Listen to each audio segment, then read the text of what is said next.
Alright, अब electrical properties का मतलब क्या हुआ कि ऑब्वियसली जो सॉलिड्स हैं they have a tendency to conduct electricity, right, on the basis of this कि वो कितनी इलेक्ट्रिसिटी कंडक्ट करते हैं या वो केपेबल हैं इलेक्ट्रिसिटी कंडक्ट करने की कि नहीं, हम लोग इलेक्ट्रिकल प्रॉपर्टीज में सॉलिड्स को क्लासिफाई करते हैं मेजरली इनटू टू, ठीक है।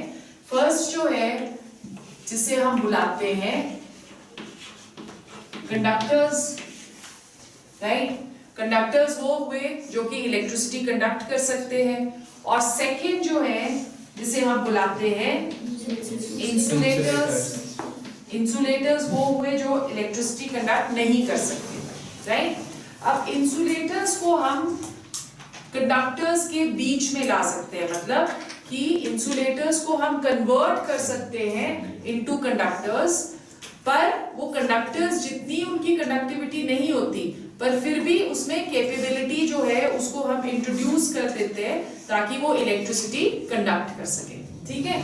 तो उसे हम क्या बुलाते हैं, they are known as semiconductors. तो मतलब ये हुआ कि इंसुलेटर्स से हम सेमीकंडक्टर्स बना सकते हैं, मतलब इंसुलेटर्स की कंडक्टिविटी पावर को हम इंक्रीज कर सकते हैं। जब हम कंडक्टर्स को डिफाइन कर रहे हैं तो हम बोल रहे हैं conductors they are anything which have a conductivity of 10 raised to power 4 to 10 raised to power 7 ohms पर ओम होगा कि ohms होगा, पर ओम पर मीटर। रेजिस्टेंस की जो यूनिट होती है वो ओम होती है, कंडक्टेंस जो है वो रेसिप्रोकल होता है रेजिस्टेंस का, इसलिए उसकी यूनिट क्या हो जाएगी, पर ओम पर मीटर, ठीक है। सो इतनी ज्यादा 10 raised to power 4 से लेके 10 raised to power 7 तक उसकी कंडक्टिविटी पावर होती है। अब कंडक्टर्स को हम फर्दर क्लासिफाई करते हैं into two, one which is known as metallic conductors। metallic conductors वो कंडक्टर्स हैं जो इलेक्ट्रिसिटी कंडक्ट करते हैं विदाउट अंडरगोइंग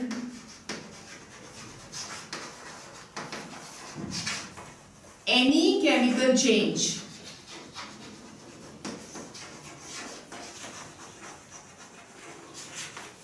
ठीक है, सो अगर कोई भी एक solid without undergoing any chemical change electricity conduct करता है उसको हम मेटालिक कंडक्टर बुलाते हैं, ठीक है। सो मेटल्स में हम बोल सकते हैं मेटालिक कंडक्टर्स में electricity is conducted by movement of electrons, right.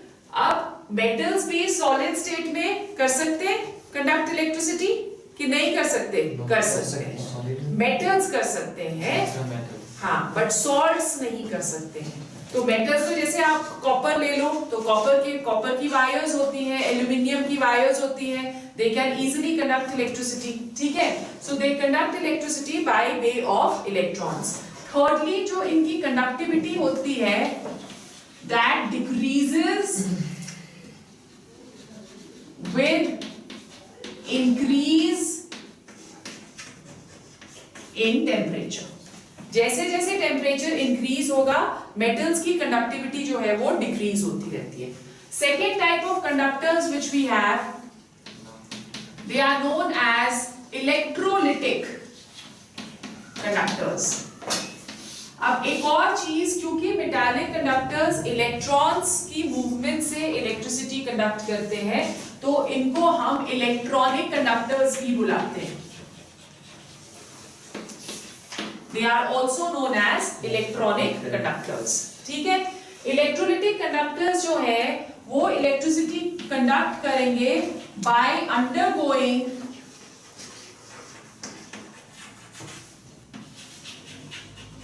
chemical change, by undergoing a chemical change they will first dissociate into ions, और वो जो आयंस हैं वो हेल्प करते हैं इलेक्ट्रिसिटी कंडक्ट करने में, ठीक है। So electrolytic conduct electricity by movement of ions, okay, and also they do not conduct electricity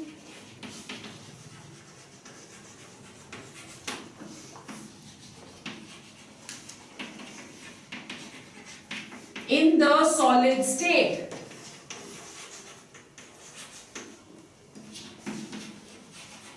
Right? They will not conduct electricity in the solid state. वो सिर्फ या तो molten state में electricity conduct करेंगे या फिर aqueous state में electricity conduct करेंगे. ठीक है? फिर उसके बाद we come to semiconductors. Semiconductors जो हैं they are of two types. Okay? One we say that the semiconductors they are known as intrinsic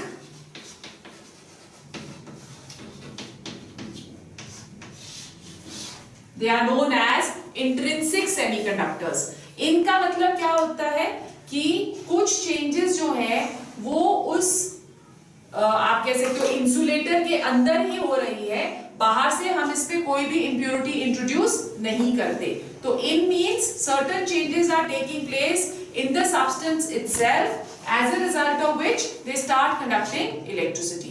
Intrinsic semiconductors में group 14 के 2 elements जैसे for example silicon हो गया और germanium हो गया, वो बहुत अच्छे intrinsic semiconductors हैं. तो process इसमें क्या रहता है, अगर suppose हम ये silicon का एक crystal ले रहे हैं, सिलिकॉन क्योंकि ग्रुप 14 को बिलोंग करता है, therefore this is what tetravalent in nature. ठीक है, this is tetravalent in nature. अब जब हम टेम्परेचर इंक्रीज करेंगे तो इट सो हैपेंस कि जो इनके बीच के बॉन्ड्स हैं वो ब्रेक कर जाएंगे. ठीक है, सो हमने बोला कि सपोज ये वाला बॉन्ड ब्रेक कर गया, अगर ये बॉन्ड ब्रेक करेगा तो इलेक्ट्रॉन्स रिलीज होंगे ना, और यहाँ पे वैकेंसी क्रिएट हो जाएगी. उस वैकेंसी को हम क्या बुलाते हैं, positive whole.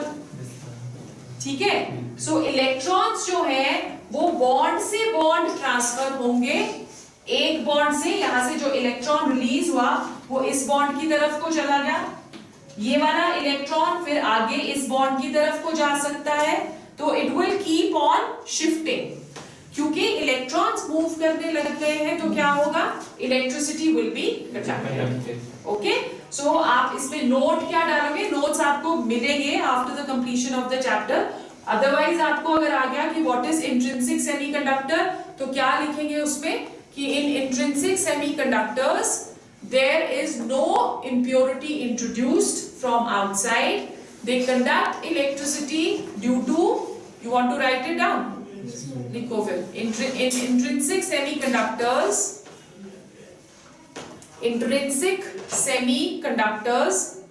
conduct electricity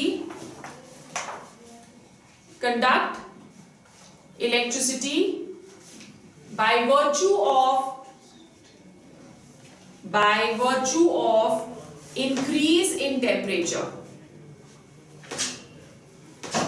By virtue of increase in temperature.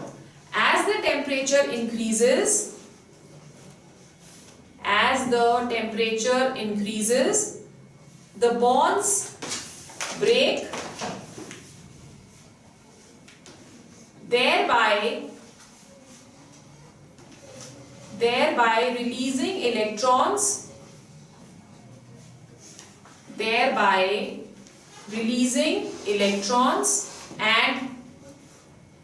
and creating positive holes,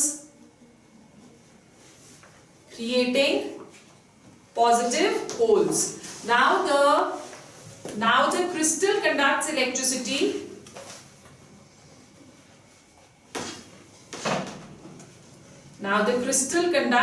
electricity both by movement of electrons and positive holes. Similar kind of semiconductor similar kind of semiconductor is also formed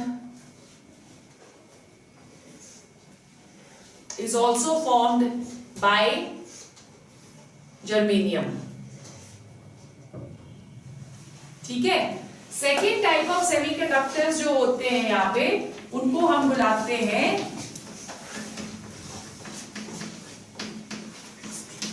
extrinsic. अब नाम क्या बोल रहा है, x. X means कि अब इसमें हम बाहर इंट्रोड्यूस करेंगे। ठीक है, सो एक्सट्रिंसिक टाइप में we have two types of semiconductors, one which is known as N type and the other one that is known as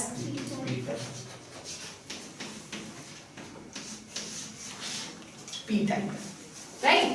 N type, N का मतलब यहाँ पे क्या होता है, concentration of negative charge. So अगर concentration of negative charge है तो N type जो है वो electricity conduct करेगा by movement of electrons. ठीक है, so we are saying, let's put it that side. What are we saying कि अगर हम डिस्कस करते हैं N टाइप, तो N सिग्निफाई कर रहा है कॉन्सेंट्रेशन ऑफ नेगेटिव चार्ज.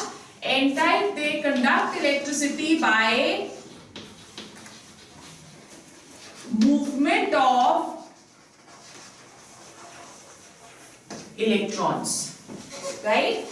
तो जनरली हम लोग एन टाइप सेमीकंडक्टर बनाने के लिए जो इंप्योरिटी इंट्रोड्यूस करते हैं, दैट इज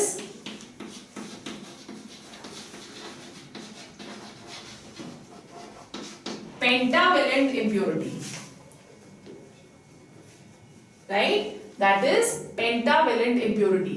पेंटावेलेंट का मतलब क्या हुआ, which has 5 valencies. So example हम यहाँ पे ले सकते हैं.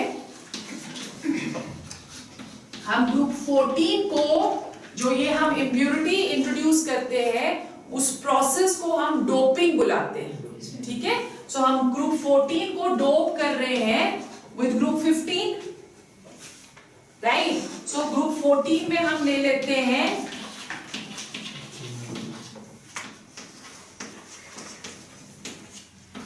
यूरेनियम. ठीक है, यूरेनियम जो है that is tetravalent in nature. आप देख रहे हो कि each uranium that is covalently bonded to 4 other.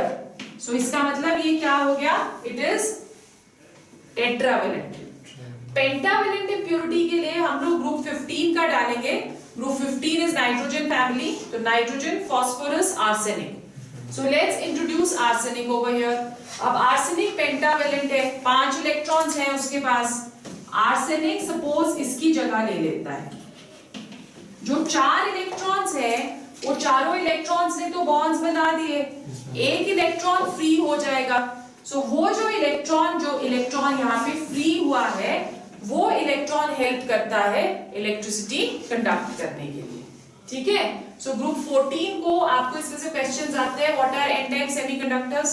सो उसपे आप लिखोगे कि n type semiconductors are those which conduct electricity by movement of electrons.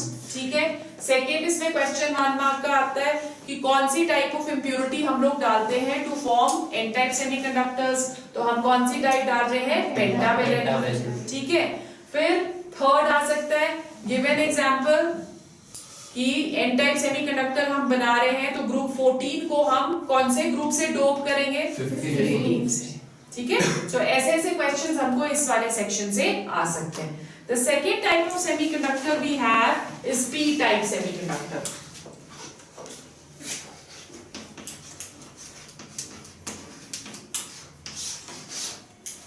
P type semiconductor. P type semiconductor, P जो यहाँ पे सिग्निफाई कर रहा है, that is concentration of positive charge. So they are going to conduct electricity by movement of holes. Holes are क्या होते हैं holes? They are vacancies created by movement of electrons. अगर electrons अपनी जगह से हट जाते हैं तो पीछे जो वैकेंसी क्रिएट करते हैं उसको हम पॉजिटिव होल बुलाते हैं. ठीक है। सो मूवमेंट ऑफ होल्स की वजह से ये होता है, तो इसमें जो इम्प्योरिटी हम डालेंगे that is going to be trivalent, ठीक है। So we are going to put trivalent impurity in this, और एग्जाम्पल हम ले सकते हैं कि हम ग्रुप 14 को डोप कर रहे हैं बाय ग्रुप 13, राइट। ग्रुप 13 हो गया बोरोन फैमिली, सो बोरोन, एल्यूमिनियम, गैलियम, इंडियम, सो हम इंडियम के साथ डोप करते हैं, राइट। सो हम again we are taking germanium in a similar manner,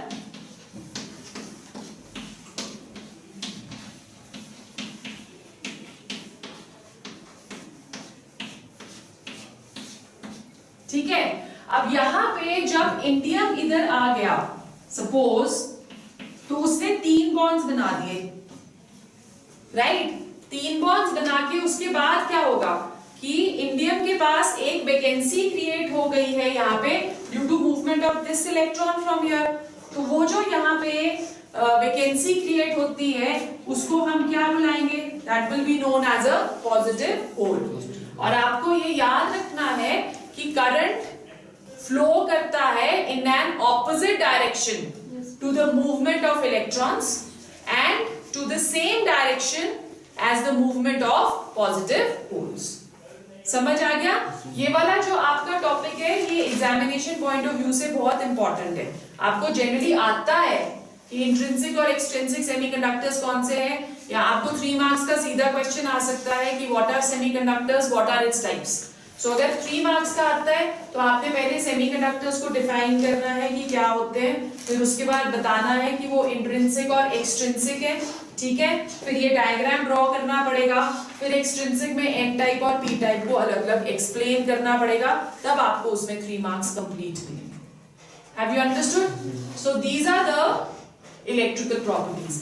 now the question over here comes कि क्यों मेटल्स जो हैं वो अपने आप ही इलेक्ट्रिसिटी कंडक्ट करते रहते हैं। जैसे ही हम लोग पोटेंशियल डिफरेंस अप्लाई करेंगे थ्रू अ मेटल, तो वो अपने आप से इलेक्ट्रिसिटी कंडक्ट करने लग जाएगा। क्यों ऐसे सब्सटेंसेस हैं जैसे इंसुलेटर्स हैं, जैसे प्लास्टिक हो गया, वुड हो गया, वो क्यों नहीं इलेक्ट्रिसिटी कंडक्ट करते? उनको भी तो कोई ना कोई मतलब there should be some reason कि वो इलेक्ट्रिसिटी कंडक्ट नहीं करते हैं। तो उसके लिए एक थ्योरी दी गई थी which was known as conduction band theory. Okay, so let's see what does this theory say. So what is conduction band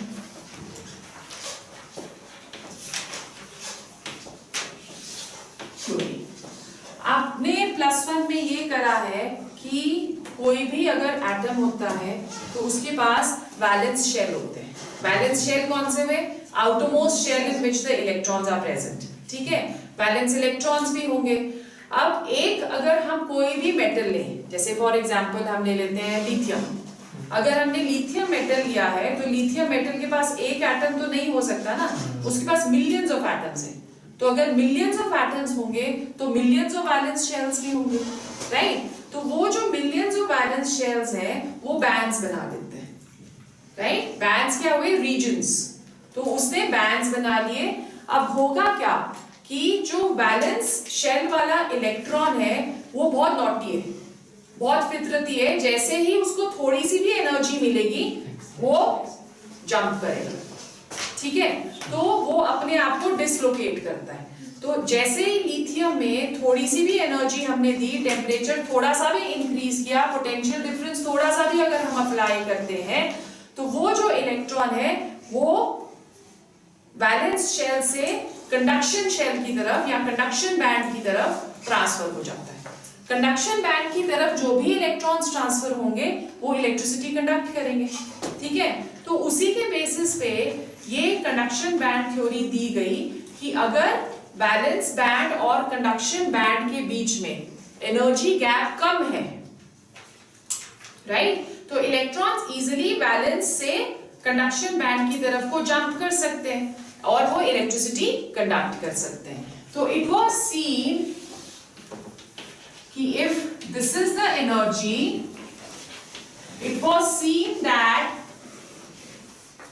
metals में वैलेंस बैंड और कंडक्शन बैंड के बीच में कोई भी एनर्जी गैप हमें नजर नहीं आ रहा।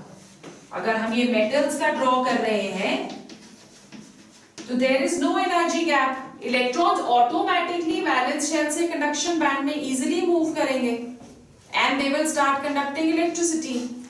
ठीक है, now what is going to happen over here is कि अगर हमने टेम्परेचर इंक्रीज करा, अगर टेम्परेचर इंक्रीज करा तो एक्साइटमेंट इतनी ज्यादा हो इलेक्ट्रॉन्स के अंदर कि उनका मन करता है कि कंडक्शन बैंड से बाहर जाके भी देखेंगे क्या है, तो वो क्या करेंगे, कंडक्शन बैंड से भी बाहर हो लेंगे।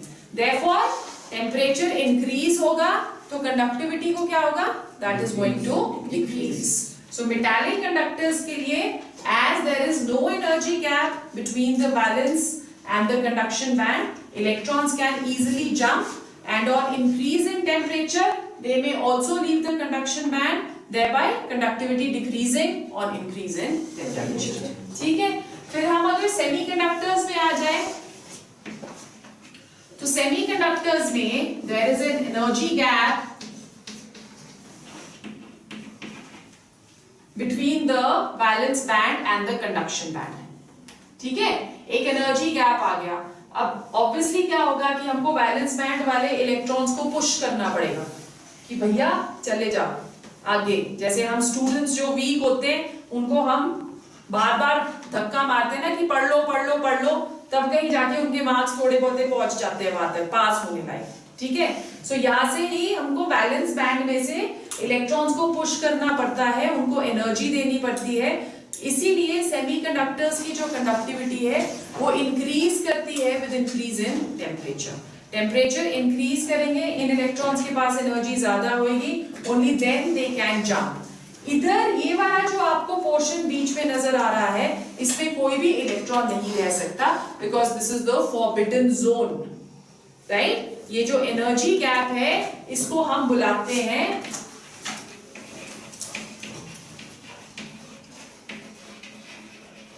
Forbidden zone. तो मतलब इलेक्ट्रॉन्स या तो वैलेंस बैंड में होंगे या इलेक्ट्रॉन्स कंडक्शन बैंड में होंगे, they can not be in the forbidden zone. So semiconductors की जो कंडक्टिविटी है that increases with increase in temperature. पर जब हम इंसुलेटर्स की तरफ को जाते हैं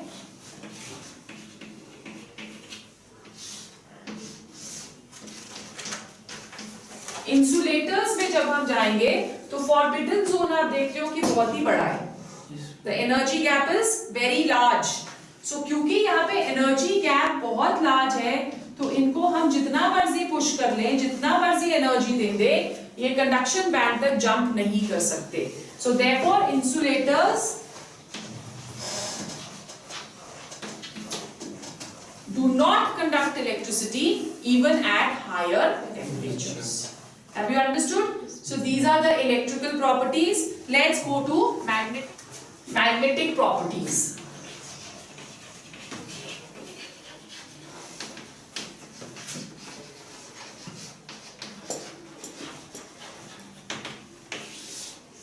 मैग्नेटिक प्रॉपर्टीज का मतलब क्या हुआ कि अगर हम एक किसी भी क्रिस्टल को एक मैग्नेटिक फील्ड में रख दें तो वो कैसे बिहेव करेगा, वो उसकी मैग्नेटिक प्रॉपर्टी है।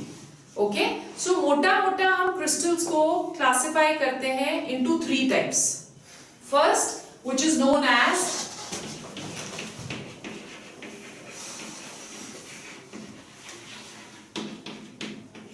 डायमैग्नेटिक। डायमैग्नेटिक क्रिस्टल्स कौन से हैं? Those crystals which are weakly repelled by the magnetic field। जैसे ही हम डायमैग्नेटिक क्रिस्टल को रखते हैं इन द मैग्नेटिक फील्ड तो मैग्नेटिक फील्ड उसको पुश करती है, उसको रिपेल करती है। ठीक है, व्हाई दिस हैपेंस? क्योंकि डायमैग्नेटिक में हम बोलते हैं all the electrons are paired.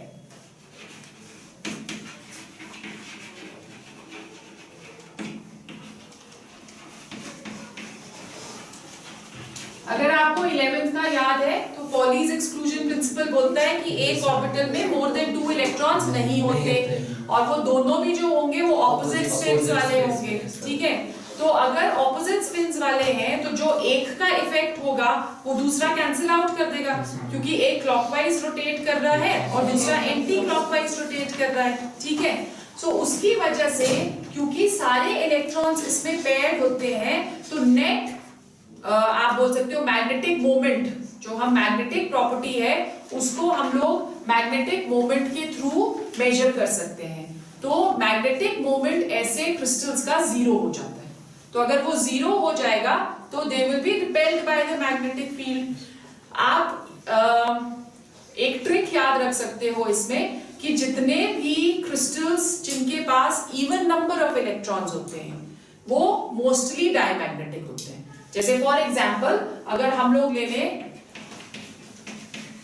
Benzene C6H6, सो आप टोटल नंबर ऑफ इलेक्ट्रॉन्स अगर इस पे करोगे 6 6 36 है ना, 36 प्लस 6 कितने हुए, 36 plus 6 is 42.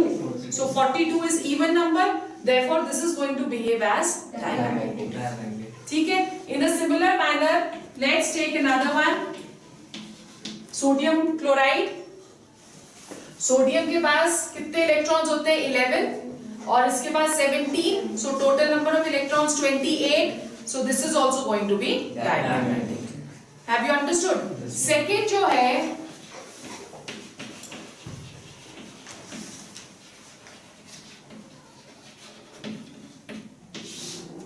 Paramagnetic, right? अब पैरामैग्नेटिक जो होते हैं they are weakly attracted by the magnetic field. अगर हम इनको मैग्नेटिक फील्ड में रखेंगे तो मैग्नेटिक फील्ड इनको वेलकम करती है, they are attracted by the magnetic field. अब इसमें unpaired electrons are present. Unpaired electrons, so unpaired electrons की वजह से क्या होता है, कुछ नेट मैग्नेटिक मोमेंट पैरामैग्नेटिक में प्रेजेंट रहता है। तो इसलिए अगर वो नेट मैग्नेटिक मोमेंट है तो वो क्या होंगे, they will be attracted by the magnetic field. इसमें एक ट्रेंड रहता है कि जितने ज्यादा नंबर ऑफ अनपेयर्ड इलेक्ट्रॉन्स होंगे उतना ही ज्यादा वो पैरामैग्नेटिक होगा। इसको हम इस वाली प्रॉपर्टी को डिटेल में पढ़ेंगे डी ब्लॉक एलिमेंट्स में, ठीक है। तो ऐसे मैं आपको बता रही हूं अभी कि जितने ज्यादा अनपेयर्ड इलेक्ट्रॉन्स उतना ज्यादा paramagnetic character. So there are certain ions, जैसे फॉर एग्जांपल Fe3 पॉजिटिव हो गया या Cr3 पॉजिटिव हो गया, they behave as paramagnetic in nature because इनके पास अनपेयर्ड होते हैं या इनके पास odd number of electrons present रहेंगे। ओके, जैसे हमने डायमैग्नेटिक में करा कि उनके पास इवन, तो पैरामैग्नेटिक में odd number of electrons are present. Have you understood? Okay, फिर उसके बाद थर्ड हमारे पास आते हैं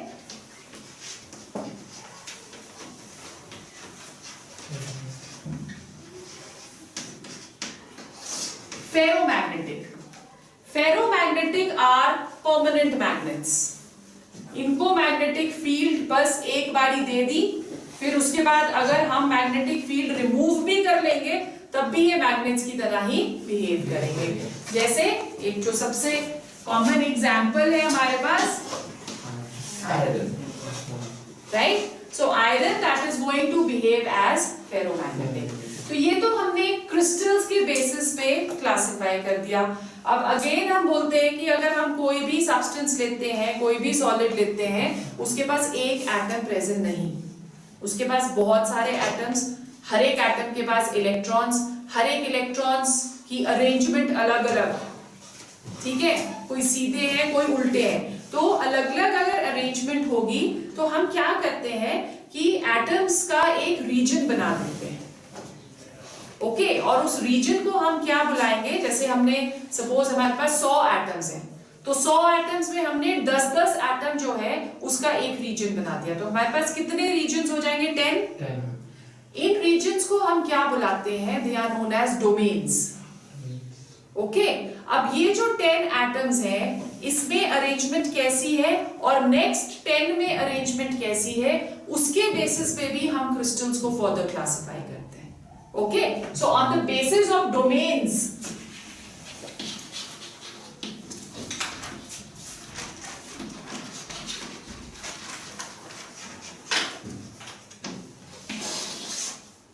On the basis of domains, we classify the crystals into, again, ferromagnetic. In ferromagnetic, all the domains are arranged in parallel direction. यहाँ पे एक एरो एक डोमेन को रिप्रेजेंट कर रहा है. So सारे आप देख रहे हो arrows, they are in the same direction, in the parallel direction. Therefore, they have a net magnetic moment. तो ये ferromagnetic जो होते हैं, they are going to be permanent magnets. ठीक है. एक एग्जाम्पल हमने ऑलरेडी आयरन ले लिया था ना. एक एग्जाम्पल हम इसमें ले सकते हैं क्रोमियम ट्राइऑक्साइड जो है ये यूज होती थी. अब तो कैसेट्स आती नहीं है. पिछले जमाने में अब तो पेन ड्राइव्स हैं और ब्लूटूथ है और टेक्नोलॉजी जो है वो बहुत ज्यादा एडवांस हो चुकी है. ठीक है. अब आप किससे अगर आपने डाउनलोड करना है अपने मोबाइल पे गाना तो आप songspk.com या गाना किसी से भी आप डाल सकते हो. उसमें सावन भी है एक और, है ना. बट पहले जब हम तुम्हारी एज के थे तो हम कैसेट्स ही सुनते थे. कैसेट प्लेयर होता था एक छोटा सा और उसमें एक कैसेट होती थी. ठीक है. और उस कैसेट के ऊपर एक छोटी सी टेप होती थी, रोल करती थी. उसमें एक छोटी सी एक मैग्नेट बनाया होता था फोम के ऊपर. वो मैग्नेट का क्या सिग्निफिकेंस था कि जो टेप रोल हो रही है वो टेप उसी वाले फोम के ऊपर रोल हो और डिसलोकेट ना हो. वो जो मैग्नेटिक टेप बनी होती थी वो क्रोमियम ट्राइऑक्साइड की बनती थी. ठीक है. कि जैसे ही करंट पास हुआ, पोटेंशियल डिफरेंस अप्लाई हुआ और ये मैग्नेट की तरह बिहेव करने लग जाता है. तो ये उस टेप को इधर उधर नहीं जाने देता. ठीक है. सेकेंड टाइप जो हमारे पास आते हैं, they are known as anti ferromagnetic.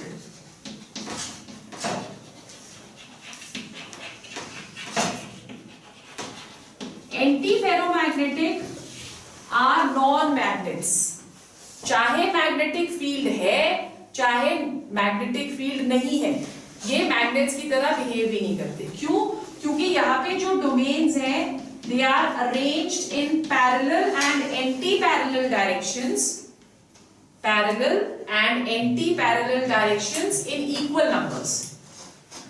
एक पैरेलल हो गया तो दूसरा एंटी पैरेलल हो गया, फिर एक पैरेलल हो गया तो दूसरा एंटी पैरेलल हो गया. ठीक है.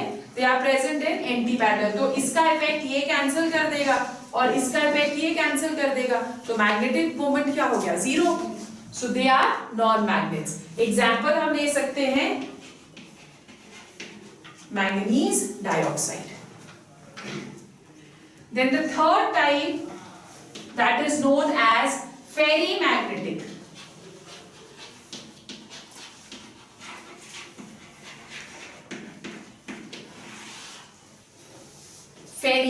फेरीमैग्नेटिक में डोमेन्स पैरेलल और एंटी पैरेलल डायरेक्शंस में होते हैं बट इन अनइक्वल नंबर्स. जैसे फॉर एग्जांपल अगर दो पैरेलल है तो एक एंटी पैरेलल हो गया, फिर अगर दो पैरेलल है तो एक एंटी पैरेलल हो गया. ठीक है. तो इसकी वजह से इसके पास एक नेट मैग्नेटिक मोमेंट रहता है. तो ये in presence of magnetic field behave करेंगे as magnets and in absence of magnetic field they will behave as non magnets. ठीक है. कि अगर मैग्नेटिक फील्ड है तो मैग्नेट्स है, अगर मैग्नेटिक फील्ड नहीं है तो नॉन मैग्नेट्स है. An example which we can take over here is Fe3O4. Okay. अब ये जो फेरो या फेरी है या एंटी फेरो है, इसको हम पैरामैग्नेटिक में कन्वर्ट कर सकते हैं. जब हम टेम्परेचर इंक्रीज करते हैं तो इलेक्ट्रॉन्स की मूवमेंट इंक्रीज होती है. Okay. As a result of which randomisation of the spins take place. Randomisation of the spin का मतलब क्या हुआ कि they will change their spin. ठीक है. जैसे फॉर एग्जांपल हमारे पास V2O5 है. अगर हम V2O5 को 750 केल्विन पे हीट करेंगे तो ये पैरामैग्नेटिक में कन्वर्ट हो जाएगा। क्यों? क्योंकि स्पिन्स जो है वो चेंज हो जाती है। और ये 750 क्या हुआ, इसको हम इसका क्यूरी टेम्परेचर या क्यूरी पॉइंट बुलाते हैं। सो क्यूरी टेम्परेचर या क्यूरी पॉइंट क्या हुआ, that temperature at which ferrimagnetic substances convert into paramagnetic. Have you understood? So with this we finish the chapter and we can have a test on Monday. ठीक है?